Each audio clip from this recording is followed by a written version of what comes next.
যিহেতু আগন্তুক অম্বুবাচী মেলা আহি আছে, আহাৰ হাতৰ কথা আহি আছে, গতিকে শাস্ত্ৰৰ মতে বা শাস্ত্ৰ অনুসৰি এই কথাষাৰনো কিমান দূৰ সত্য বা আমি কেনেধৰণে তাক পালিব লাগে, এই কথাষাৰ জনাবৰ কাৰণে আমাক অনুৰোধ জনাইছিলে। আমি তাৰ মাজতে ধ্ৰুৱ চৰিত্ৰৰ মাজতে এই কথাখিনি অকণমান জনাবলৈ যত্ন কৰিম। আৰু মংগলাচৰণৰ বিষয়ে আপোনাসৱৰ আগত আমি যিমানখিনি কথা আগবঢ়াইছোঁ, এদিনীয়া নহয়, আপোনাসৱৰ মাজত আমি সদায় আছোঁ। গতিকে আমি কি ক'ম মংগলাচৰণত চাগে আপোনালোকৰ মুখস্থই হৈছে, গতিকে আকৌ মংগলাচৰণৰ সম্পৰ্কে বৰ দীঘলীয়াকৈ ক'ব বিচৰা নাই।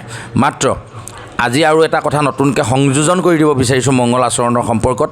বিগত দিনত যিখিনি কৈছিলোঁ তাৰ লগত এটা সংযোজন কৰি দিব বিচাৰিছোঁ যে যেতিয়া কিবা এটা লিখিবৰ কাৰণে আমি কাগজ এডোখৰ বিচাৰোঁ, কাগজখন উকা হ'লে ভাল হ'ব নে তাত আগতীয়াকৈ কিবা লিখি থকা হ'লে আমাৰ কাৰণে ভাল হ'ব? উকা হ'ব লাগিব নহয় জানো?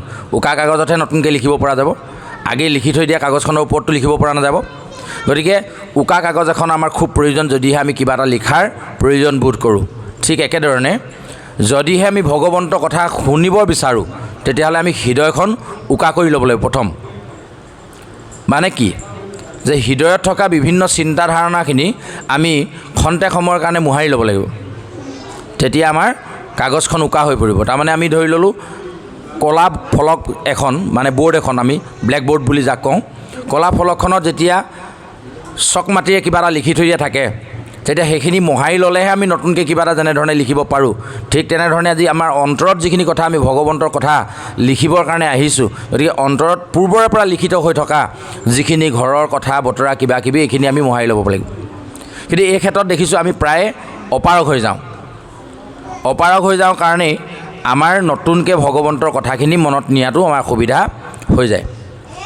তো এইখিনিতে আমাৰ সেই কথাখিনি থাকে যে এই অসুচি যিটো মনোভাৱ, মানে কি হৈছে চাওক, আমাৰ মনৰ মাজত কিছুমান ভ্ৰান্ত ধাৰণা পুৰণি দিনৰ পৰা আমাৰ মনত সাঁচ লৈ আছে, তাৰমানে লিখিত হৈ আছে, যিখিনি আজি তাৰিখত আমি মোহাৰিব পৰা নাই, আৰু সেই মোহাৰিব নোৱাৰাৰ কাৰণে নতুন কথা লিখিব পৰা নাই। তো কথাষাৰ এইকাৰণেই কোৱা হৈছে যে এই যিবোৰ কথা,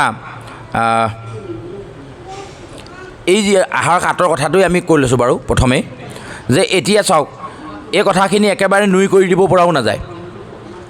কেলে?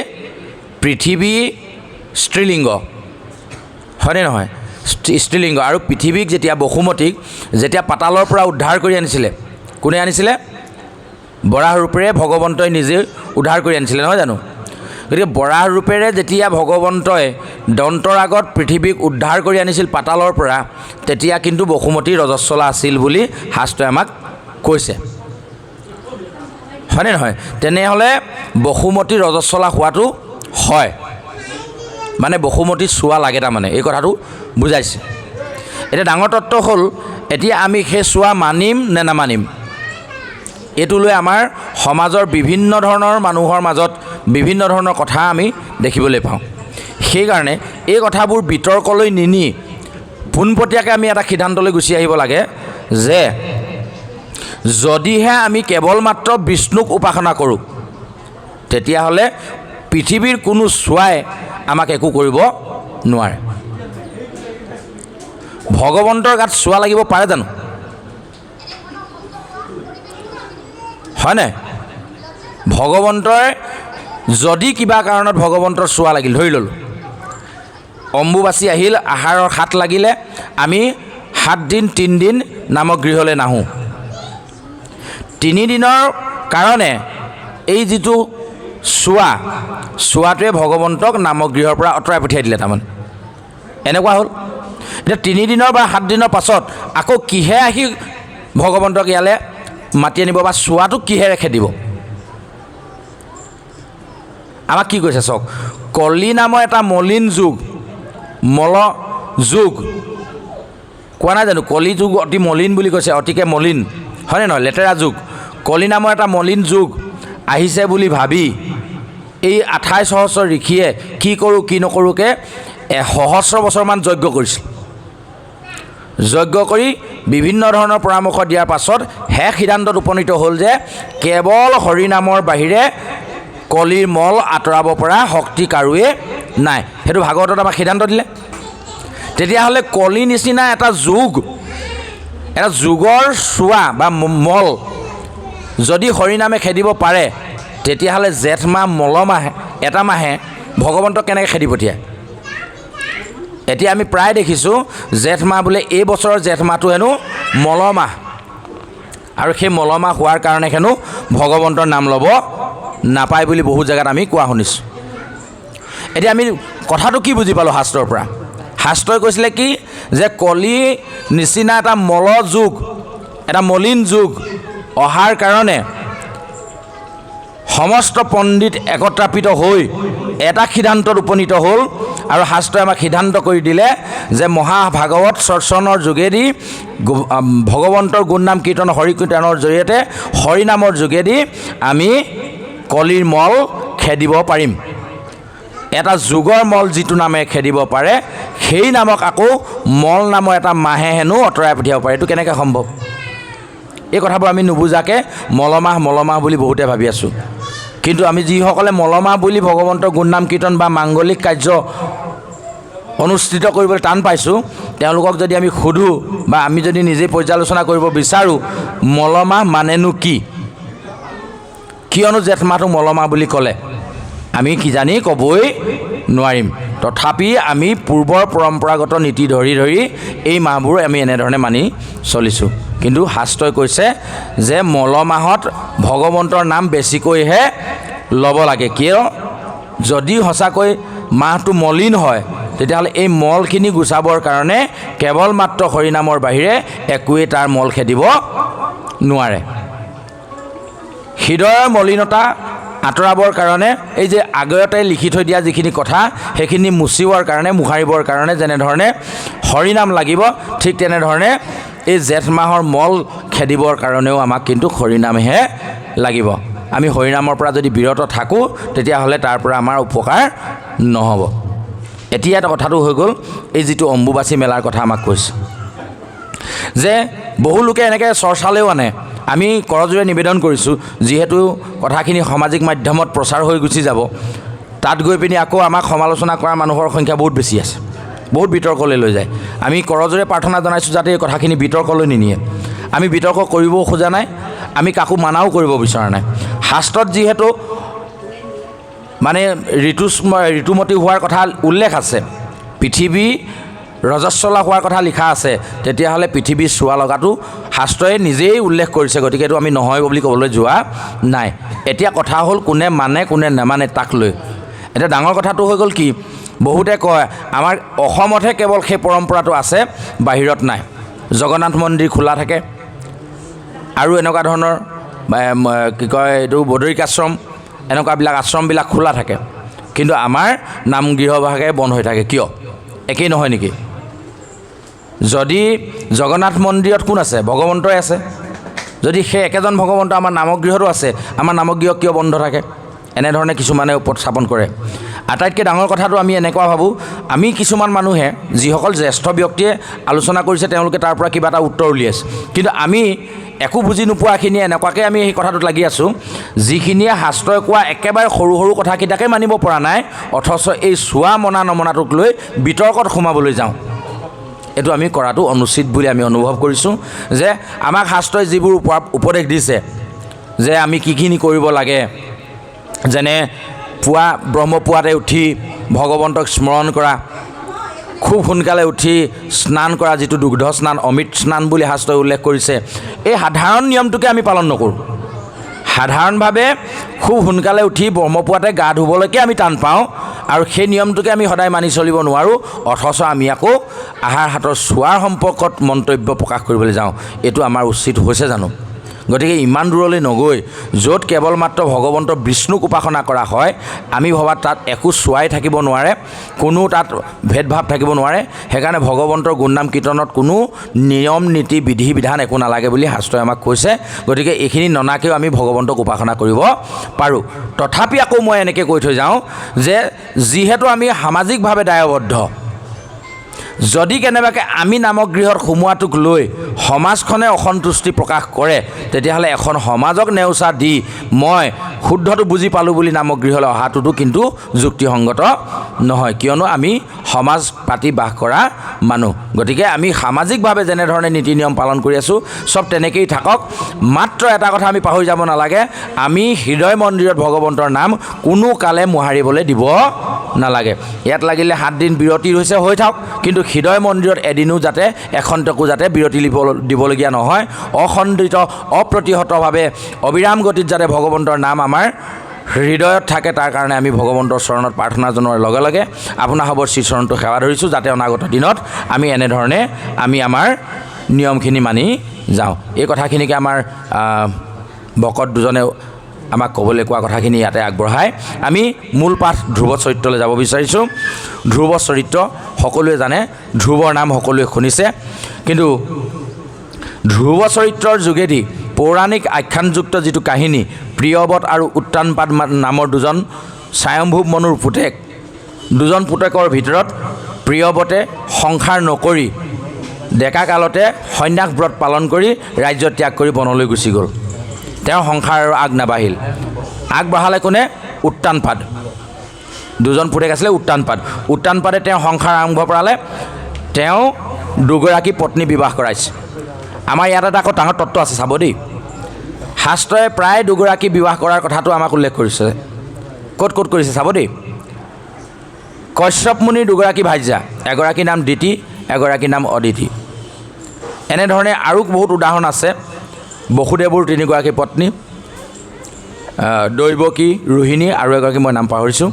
এনেকৈ 2গৰাকী 3গৰাকী এনেকৈ ধৰণে আমাক পত্নীৰ কথাটো উল্লেখ কৰে। এতিয়া আকৌ আমাৰ বাপসকলে ভাবি নল'ব, তেতিয়াহ'লে আমাৰো সুবিধা অকণমান আছে, এনেকৈ ভাবি নল'ব, আকৌ মই উটঙাই দিয়া হ'ব। কৃষ্ণ, আচলতে আমাক শাস্ত্ৰই এই কথাটো কোৱা নাই, বাহ্যিকভাৱে 2গৰাকী অনাৰ কথাটো আমাক কোৱা নাই। আমি অহৰ্নিশে হৃদয়ত 2গৰাকী ভাৰ্যা লৈয়ে ফুৰিছোঁ। এফালে ভক্তিমাও, এফালে মায়া। মায়াই সংসাৰ বান্ধোনত আমাক বান্ধি ৰাখে, ভক্তিমায়ে তাৰ পৰা মোকলাবলৈ বিচাৰে। ঠিক তেনেধৰণে ইয়াতো 2গৰাকী পত্নীৰ কথা উল্লেখ কৰিছে। আমি কাহিনীখিনি অকণমান মাজলৈকে আগবঢ়াই দিছোঁ, তাৰপাছত পাঠ অকণমান দীঘলীয়াকৈ আৰম্ভ কৰি শেষত আমি কাহিনী ভাগৰ মুখনি মাৰিম। মানে পিছলৈ আমি আৰু 10 মিনিটমান কথা কৈ কাহিনী ভাগ শেষ কৰিম। এতিয়া 10 মিনিটমান থকালৈকে বাকীখিনি আগবঢ়াই দিছোঁ। উত্তানপাদৰ 2গৰাকী ভাৰ্যাৰ নাম হৈছে, এগৰাকীৰ নাম সুৰুচি আৰু এগৰাকীৰ নাম সুনীতি। শাস্ত্ৰই এই পত্নীকেইগৰাকীৰ নামবোৰ ইমান সুন্দৰভাৱে দি ৰাখে, তাতেই গোটেই কাহিনীটোৰ তত্ত্বখিনি সোমাই থাকে। কশ্যপ মুনিৰ 2গৰাকী ভাৰ্যা, এগৰাকীৰ নাম দিতি আৰু এগৰাকীৰ নাম অদিতি। অদিতি মানে আদিত্য, আদিত্য মানে পোহৰ, আদিত্য মানে সূৰ্য। য'ত কেৱল মাত্ৰ পোহৰৰূপী, য'ত মাত্ৰ জ্ঞানৰূপী চিন্তাবোৰ থাকে, তেওঁক কোৱা হৈছে অদিতি, আদিত্য য'ত থাকে। আৰু য'ত আদিত্যটো নাথাকে, আটো কাটি দিয়ক, পোহৰটো নাইকিয়া হৈ গ'ল, দিতি আন্ধাৰ, য'ত কেৱল দৈত্যবোৰৰ জন্ম হয়। নাম দুটাতে আমাক ধুনীয়াকৈ প্ৰকাশ কৰি দিছে, এফালে দৈত্য আৰু এফালে দেৱতা, দুটা কুলৰ সৃষ্টি হৈছে। আমি তালৈ নাযাওঁগৈ, উদাহৰণটো দিবলৈ গৈহে অকণমান ক'ব বিচাৰিলোঁ। এতিয়া উত্তানপাদৰ ক্ষেত্ৰতো আমাক কৰিলে কি, 2গৰাকী পত্নীৰ নাম দিলে, এগৰাকীৰ নাম সুৰুচি, এগৰাকীৰ নাম সুনীতি। এতিয়া নামকেইটাত কেনেকুৱা লাগিছে বাৰু শুনিলে? নামকেইটাতে কিন্তু অৰ্থ প্ৰকাশ হৈ গৈছে। সুৰুচি মানে কোনটো কয়? ভাল খাই ভাল পাওঁ, ভাল বস্তু খাবলৈ বিচাৰোঁ, ভাল কাপোৰ পিন্ধিবলৈ বিচাৰোঁ, ভাল ঘৰত থাকিবলৈ বিচাৰোঁ, এইবিলাক ৰুচি। নীতিটোৱে কি কৈছে? ভাল কথা ক'ব লাগে, ভাল ব্যৱহাৰ কৰিব লাগে, ডাঙৰক সন্মান কৰিব লাগে, এনেকুৱা ধৰণৰ নীতি কথাবোৰ যিবোৰ আছে, সেইটো হৈছে সুনীতি। এতিয়া সেই ৰজাৰ পত্নী 2গৰাকীৰ নামতে পৰিচয়। ইয়াত কিন্তু কাহিনী এনেকৈ কৈছে, চাব দেই। লাহে লাহে সুৰুচিৰ প্ৰতি ৰজাৰ আসক্তিটো বাঢ়ি গ'ল। তাহানিৰ দিনৰ কাহিনী মতে কৈ আছে, কিন্তু আজিৰ দিনতো আমাৰ সেই একেটাই হয়। পুৰুষেই হওক বা মহিলাই হওক, যেতিয়া টকা পইচা বেছি হয়, তেতিয়া কি হয় চাবচোন। কি হয়? বাঁহৰ ঘৰটো ভাঙি পকা বনাবলৈ মন যায়, জেওৰাখন আঁতৰাই ৱাল মাৰিবলৈ মন যায়, পকা দেৱাল দিবলৈ মন যায়, যায়নে নাযায়? চাইকেলখন আঁতৰাই স্কুটি মটৰচাইকেল ল'বলৈ মন যায়, পাৰিলে 4চকীয়াখন ল'বলৈ মন যায়। এই যে সুৰুচি, ৰুচিটো ওপৰলৈ ওপৰলৈ গৈ থাকে, তেতিয়া কিন্তু নীতিটোত আমি গুৰুত্বটো কমকৈ দিওঁ। উদাহৰণ এটা আমি বুজিবলৈ লওঁ। ধৰি ল'লোঁ আমাৰ গাঁৱত বানপানী আহিল। বুজি ল'ব দেই কাহিনীটো। আমাৰ ঘৰটো মানে গাঁওখনৰ ভিতৰতে ডাঙৰ এটা ঘৰ, 2মহলীয়া ঘৰ। ঘৰৰ ভেটিও যথেষ্ট ওখ আৰু ভঁৰালো ওখ ভঁৰাল। বানপানী সোমাই গোটেই অঞ্চলটোত যিমান খেতি বাতি আছিলে চব শেষ কৰি দিলে, মাৰি গ'ল।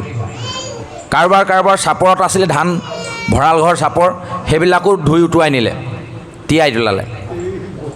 এতিয়া বানপানী হৈ যোৱাৰ পাছততো ৰিলিফ আহে, চৰকাৰী ৰিলিফ আহিলে, চৰকাৰৰ ফালৰ পৰা সাহাৰ্য আহিলে। সকলোকে চাউল, আটা, দাইল, নিমখ এইবিলাক যোগান ধৰিব।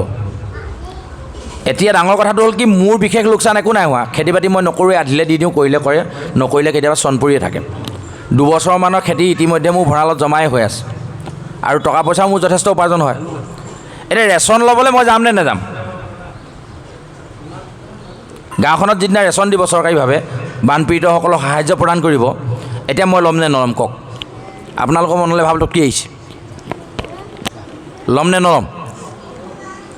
মোৰ ভাগটো আকৌ মই কেলৈ এৰি দিম? হয়নে নহয়? হয়নে নহয়? সেইটো মোৰ ৰুচি। মোৰ ঘৰত একো লোকচানেই হোৱা নাই, মই খেতিও কৰা নাই, মোৰ দুবাৰ ভঁৰালো ওখ, মোৰ চুইও পোৱাগৈ নাই। বোলে নালাগে, মোৰখিনি যি অকণমান পৰে এই নাইকিয়া কেইজনকে অকণমান বটাই দিয়ে, এনেকৈ আমি ক'ম নি? নকওঁ। আপোনালোকে কয় যদি মই নকওঁ, তেতিয়াহ'লে মই ক'ত আছোঁ? তেতিয়াহ'লে ভাগৱত ধৰ্ম, ভাগৱত পঢ়ি মোক লাভ কি হৈছে? নীতিটোৱে কি কৈছে? নীতিটোৱে কৈছে দুখীয়াকেইজনকে দি দিয়াচোন পাৰিলে, সেইটোৱে খওক। কিন্তু আজিলৈকে কেৱল মোৰ ক্ষেত্ৰতে নহয়, এনেকুৱা এখন সমাজ মই দেখা নাই য'ত নিজৰ ভাগটোৰ পৰা আঁতৰি আহি কৈছে যে নহয় দুখীয়াকেইজনকে দি দিয়ে, এনেকুৱা আমি দেখা নাই। তেতিয়াহ'লে চাওক আমি ক'ত আছোঁ? সুৰুচিত আছোঁ। সুৰুচিত থাকিলে আমাৰ কি অসুবিধা হয় এইখিনি পিছলৈ আমাক ক'ব। আকৌ সুৰুচিয়ে কৈছে কি? ৰুচিসম্পন্ন খাদ্য খাই মই ভাল পাওঁ। উদাহৰণস্বৰূপে দিয়ক, তেওঁলোকে কি কৰে কৰি থাকক, আমি কথা পাতি থাকোঁ, তেওঁলোকৰ মতে ধেমালি কৰি থাকক, দিয়ক, তেওঁলোকক গুৰুত্ব নিদিব। এতিয়া কথাটো হৈ গ'ল কি, উদাহৰণস্বৰূপে বুজিবলৈ কৈছোঁ দেই, মানি লওঁ কথাটো, নিজৰ গাত অকণমান মানি ল'বলৈহে চেষ্টা কৰিব। ধৰি ল'লোঁ মই চিগাৰেট খাই ভাল পাওঁ, সেইটো মোৰ ৰুচি। অকণমান অকলশৰীয়া অনুভৱ কৰিলে মোৰ চিগাৰেট এটা খাবলৈ মন যায়। চিগাৰেট খোৱা মানুহ দেখিছেনে নাই দেখা নি? আমাৰ ফালে অলপ কম বাৰু অভ্যাসটো, বাহিৰৰ ফালে বহুত বেছি। এতিয়া ডাঙৰ কথা হ'ল কি, এদিন টাউনত যিখন দোকানৰ সন্মুখত মই ৰৈ আছোঁ, সেইখন দোকানৰ সন্মুখতে মোৰ ল'ৰাটোৰ লগৰ 2জন মানুহ ৰৈ আছোঁ। চিগাৰেট এটা খুব খাওঁ লাগিলে। ৰুচিটোৱে কৈছে খাবলৈ মন গৈছে। নীতিটোৱে কি কৈছে? এই কি তোৰ ল'ৰাৰ লগৰ ল'ৰাকেইটা আছে, সিহঁতৰ আগত নাখাবি আকৌ, তই ক'বনে নক'ব? নীতিটোৱে ক'ব। কিন্তু আমি কি কৰোঁ? সিহঁতে সিহঁতৰ ফালে থাকক, লাগিলে সিহঁতে আঁতৰি দিব, মোৰ নিজৰ খাবলৈ মন গৈছে, মই তাতে জ্বলালোঁ আৰু খালোঁ। হয়নে নহয়? তাকে দেখি কি কৰিলে, মই যেতিয়া সিহঁতৰ সন্মুখত খাব পাৰোঁ, সিওতো খাব।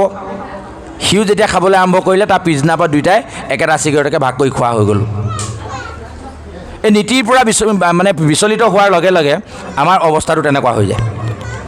হয়নে নহয়? আমি কোনটো গুৰুত্ব দিম এতিয়া, ৰুচিটোক নে নীতিটোক? অলপ আগত যেনেকৈ ক'লোঁ বানপানীত সাহাৰ্য বিচাৰি যোৱা, এতিয়া খাদ্যটো খোৱাৰ ক্ষেত্ৰত আমি বহুত এনেকুৱা সমাজ দেখিছোঁ। কেইদিনমানৰ আগলৈকে জ্যেষ্ঠসকলে যেতিয়া কিবা অকণমান ৰস উলিয়াই, আমাৰতো সকামতো উলিয়াই দিয়ে, আপোনালোকৰ ফালে উলিয়াই নেলায় নাজানো। আমাৰ ফালে ভাগৱত পাঠ এভাগ হ'ল, সকাম বুলি ভাগৱত পাঠ ভাগ আৰম্ভ কৰিলে, ভাগৱত সামৰিলে, সামৰাৰ পিছতে ৰসৰ ব্যৱস্থাও কৰি দিয়ে। এতিয়া ডাঙৰ কথাটো হ'ল কি, কেইদিনমানৰ আগলৈকে, আজি 2-3 বছৰ আগলৈকে জ্যেষ্ঠসকলক ভিতৰত নি আছুতীয়াকৈ মনে মনে খুৱায়, ঠিক আছিল অলপ। এতিয়া কনিষ্ঠসকলেও খায় বুলি যেতিয়া জ্যেষ্ঠসকলে গম পালে, এই খায়ে যেতিয়া দেয়া একেলগতে খাওঁ, এতিয়া দেখিছোঁ বাপেকে পুতেকে সমানে খায়। এতিয়া আপোনালোকৰ ভাল লাগিছে নে বেয়া লাগিছে কথাটো শুনি? দেউতাক আৰু পুতেক যেতিয়া একেলগে বহি মদ খাব বা নাখাবলগীয়া বস্তু খাব, ভাল লাগিব নে বেয়া লাগিব? দুইজনে বহি লৈ যদি বটলটো বাকি লয়, তুমিও এগোটা খোৱা, ময়ো এগোটা খাওঁ, নীতিটোৱে সেইটো কৈছে জানো? কিন্তু ৰুচিটোত থাকি মই উপায় নাই, লগ নাই নহয়, তোৰ লগতে দে, হ'ব দে, বেছিকৈ নাখাবি আৰু খালি, এনেকৈ কৈ হ'লেও চলাই দিছোঁ। এই উত্তানপাতৰ সেই অৱস্থাটো হ'ল। কি হ'ল? লাহে লাহে হুৰুচিক বেছি গুৰুত্ব দিওঁতে দিওঁতে দিওঁতে দিওঁতে এদিন ৰাজসভাত উত্তানপাদৰ সমস্তখিনি তলতীয়া ৰজা, পৃথিৱীত যিমান ৰজা আছে চব উত্তানপাদৰ বহতীয়া কৰ্তলীয়া ৰজা, এদিন সকলোখিনি বহি থকা এখন ৰাজসভা, তাত উত্তমৰ হুৰুচিৰ পুতেক উত্তমক কোচত লৈ উত্তানপাদ ৰজাই সিংহাসনত বহি আছে। হেন সময়তে ধ্ৰুৱ সুনীতিৰ পুতেক, লাহেকৈ সুনীতিক এলাগি কৰিলেই নহয় আৰু ৰজাই। ৰুচিত থাকোঁতে মই কৈছোঁ নহয়, আমি যেতিয়া ৰুচিত থাকোঁ তেতিয়া আমি ধৰ্ম পাহৰি থাকোঁ, নীতি পাহৰি থাকোঁ। যেতিয়া আমাৰ টকা পইচা বেছি থাকে তেতিয়া পাকঘৰৰ ভিতৰলৈ জোতাযোৰ পিন্ধি যাবলৈ থক কিটো হ'ব নহয়, একো নহয়। যেতিয়া আমাৰ দুখটো বেছি হয়, টকা পইচা কম থাকে, ইছৰাম ভগৱানে কিজানি সেইকাৰণে দুখ দিছে, নকৰিবি এইফালে নিনিবি, তেতিয়া আকৌ নীতি কথাবোৰ আমি বেছিকৈ মানো। হয়নে নহয় মন কৰিব। বিপদত পৰিলে ৰাম নাম, সম্পদত কিন্তু আমি ভগৱন্তৰ নাম নলওঁ। এতিয়া আমি যেতিয়া কাৰোবাৰ ঘৰত গৈ পিনি দুজন লগ লাগি বিভিন্ন ধৰণৰ কথা পাতি থাকিম, তেতিয়া ভগৱন্তৰ নাম ল'বলৈ ক'লেও আমাৰ মুখত নোলায়। কিন্তু ৰাতি আন্ধাৰত যেতিয়া হাবিখন পাৰ হ'ব লাগে, তেতিয়াহ'লে কিন্তু ভগৱন্তৰ নাম ল'বলৈ কাকো কোনো ক'ব নালাগে। কিমান বা কৃষ্ণ কৃষ্ণ কৃষ্ণ কৃষ্ণ ৰাম ৰাম ৰাম ৰাম ক'ব ঠিক নাই, হয়নে নহয়? তাৰমানে বিপদতহে আমাক লাগে।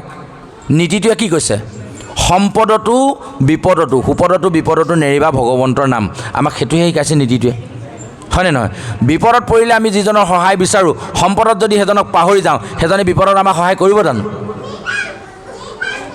যেতিয়া মই আনন্দত থাকোঁ তেতিয়াহ'লে তেওঁক নেমাতোৱেই, কিন্তু যেতিয়া মই বিপদত পৰোঁ তেখেতৰ ওচৰলৈকে হাত পাতি বিচাৰি যাওঁ, তেওঁ ভাল পাব জানো, দিব জানো? এই কথাবোৰ আমি মন কৰিবলগীয়া কথা। উত্তানপাদ ৰজাই তেনেকুৱা কৰিলে। ইফালৰ পৰা সুনীতিৰ পুতেক ধ্ৰুৱই লগৰ ল'ৰা ছোৱালীৰ লগত খেলি আহি, এওঁলোকৰ বয়সৰ 5 বছৰ বয়স, এওঁৰ লগতকৈ অকণমান ডাঙৰ আৰু 5 বছৰীয়া ল'ৰা আহি দেখিছে দেউতাকে ককায়েকক লৈ আছে। হুৰুচি আগেয়ে বিয়া পতাৰ কাৰণে তেওঁ ককায়েক বুলি ধৰা হৈছে। আচ্ছা, উত্তম অকণমান ডাঙৰ মানে ধ্ৰুৱতকৈ, হ'লেও দুয়োটাই 5 বছৰীয়া বুলি আমাক শাস্ত্ৰই কৈছে।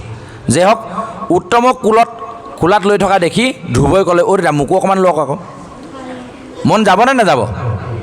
যাব নহয়। তেতিয়া আকৌ উত্তানপাদ ৰজাই একো গুৰুত্ব নিদিলে। কেলৈ নিদিলে জানে নাই? ওচৰতে আকৌ হুৰুচি ৰৈ আছে, হুৰুচিলে তেওঁ অকণমান ভয় কৰে। এই কাৰবাৰটো সকলোতে আছে, চাব হয়নে নহয়? এতিয়া ডাঙৰ মানুহসকলৰ ক্ষেত্ৰতো চাব, হিমন্ত বিশ্ব শৰ্মাৰ শুনিলে মোক গালিয়ে দিব, জেললৈ নপঠিয়ালে হৈছে, বুজিবৰ কাৰণেহে কৈছে, হয়নে নহয়? সমগ্ৰ অসমখনৰ মুখ্যমন্ত্ৰী তেখেতৰ মতেই গোটেই অসমখনৰ নীতি কথাবোৰ চলে, কিন্তু ঘৰত যেতিয়া যায় মানুহজনীৰ মতে তেওঁ দুটা কথা নুশুনে বুলি ক'লে আমাৰ বিশ্বাস হ'ব নি? হয়নে নহয়? বিশ্বাস নহয়। এজন প্ৰশাসনিক বিষয়াই সমগ্ৰ অঞ্চলৰ চোৰ ডকাইতক চিধা কৰিবৰ কাৰণে যিমান নীতি কথা আছে তেওঁ শিকায়। ঘৰলৈ আহিলে মানুহগৰাকীয়ে দুটা নীতি কথা মানুহজনক শিকায় নে নিশিকায়? পুলিচলেও নিশ্চয় শিকায়, হয়নে নহয়? এইটো চবেই উপলব্ধি কৰিছে, আৰু বহলাই নকওঁ আৰু, বেছি বহলাই ক'লে সেইফালে ধৰিবগৈ মোক, হয়নে নহয়? সেইটো কাৰণে এই উত্তম ৰজাৰো তেনেকুৱা হ'ল। উত্তানপাদ ৰজাৰ এইফালে হুৰুচি বহি আছে, ঘপকৈ মাত লগালে নহয়, তই দুৰ্ভগীয়া মাকৰ পুতেক হৈ কেনেকৈ সিংহাসনত উঠিবলৈ তই সাহস কৰিলি? কোনো কাৰণত তই সিংহাসনত বহিব নোৱাৰ। সিংহাসনত যদি বহিবলৈ মন আছে তেতিয়াহ'লে তই মোৰ পুত্ৰ হৈ জন্ম হ'ব লাগিছিল, তেতিয়াহে পালিহেঁতেন।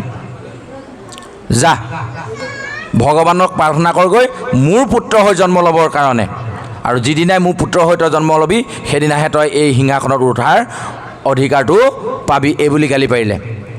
গালি পাৰোঁতে কিন্তু বাপেকে একো উভতি নক'লে, বোলে নকবি আকৌ, এইটোচোন মোৰে ল'ৰা, এই বুলিও নক'লে। ধ্ৰুৱই ইমান কান্দিছে, আৰু কান্দিব নিজৰ পুতেকটোক যদি তেনেকুৱা কৰে, হয়নে নহয়? কান্দি বেচেৰা মাকৰ ওচৰ পালেগৈ। মাকে সুধিছে, অ' কেলৈ কান্দিছ? ই কান্দিছে মুখে কথা নোলোৱা হ'ল। তেতিয়া লগৰখিনিয়ে গোটেই কাহিনীটো মাকক কৈ দিলে। এইখিনিলৈকে আমি সাধুভাগ আগবঢ়ালোঁ। তেতিয়া সুনীতিয়ে কি কৰিলে আৰু ধ্ৰুৱই কি পালে, আৰু ইফালে ৰাজসিংহাসনৰ উপবিষ্ট উত্তমে কি পালে, পাঠভাগ শেষ হোৱাৰ পাছত আমি এই কথাকেইটা কৈ আজি আলোচনা আমি ইমানতে সামৰি দিম। আমি খুব কম কথা শিকিছোঁ আজি, মাত্ৰ ধ্ৰুৱ চৰিত্ৰ শিকিছোঁ। ধ্ৰুৱ চৰিত্ৰৰ যোগেদি আমি দুটা চৰিত্ৰ পালোঁ, এক হ'ল সুনীতি, এক হ'ল সুৰুচি। কোনো কাৰণত ৰুচি যিমান বেছি ভাল হ'লেও নহ'লেও নীতিৰ পৰা বিশৃংখলিত হৈ বিচলিত হৈ আহিবৰ কাৰণে আমাৰ শাস্ত্ৰই কোৱা নাই। সদায় নীতি কথাৰ মতে থাকিবলৈ কৈছে, নিয়ম নীতিৰ মাজত চলিবলৈ কৈছে, তেতিয়াহে আমাৰ জীৱনটো ঊৰ্ধ্বগামী হ'ব। আমাৰ নীতিটোৱে কি ক'লে, নামগৃহলৈ আহিছোঁ যেতিয়া আমি সকলো সমান, সেইকাৰণে আমি সকলোৱে এনেকৈ ঢাৰি পাৰি বহিছোঁ।